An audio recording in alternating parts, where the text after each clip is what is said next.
Hello and welcome to the video. I'm Jimmy the Mower, and today we're going to be removing and replacing a Ransomes Magna 250 bottom blade. So to remove these bottom blades, I've popped up to my mate Rob's workshop because he's a lot better at doing this than I am, and he's even got a special jig set up. These are off the Ransomes Parkway mower, the Magna 250 cutting heads. If you haven't seen the video of how to take everything apart, we've got one of those already. The link will be in the description. There's a whole series on these cutting heads and on the mowers themselves. Right, I'll put this on the jig. It fits on there just like that. Nice and sturdy. We've got the screw heads on the top. Now the screw heads on the top, you have to get in there with an air chisel just to break them out a little bit. Once that's done, we get the grinder in.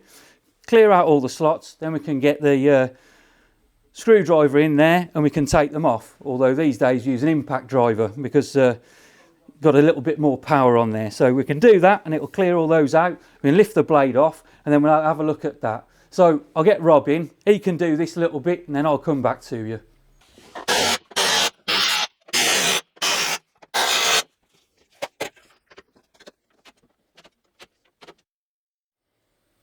Hey, so that was simple enough then.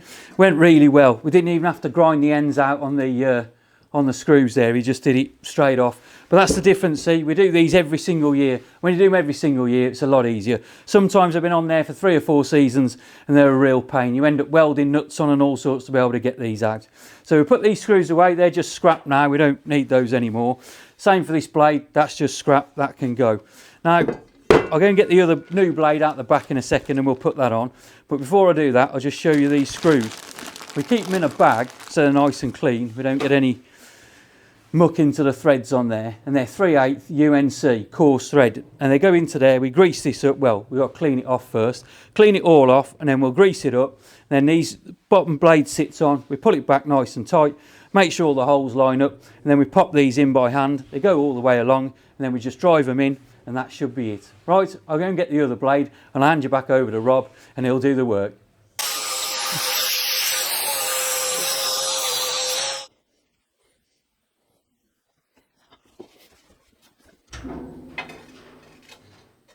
So Rob's got the blade on for us. That's all great in there. Nicely cleaned off and all greased up. Very important to put some grease on there. It'll just hold the blade in nice and steady while you're fitting the screws, and it also keeps any muck and gunk out of there over the season. Makes it a lot easier to separate when we're doing this again next year. So I'll put these screws in now and I'll just put them in by hand, and because we've got grease already in, it should pick plenty up as they go through.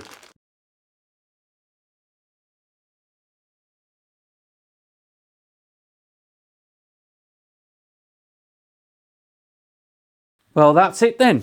They're all on. They're all in. You see, you put them in there with the impact driver.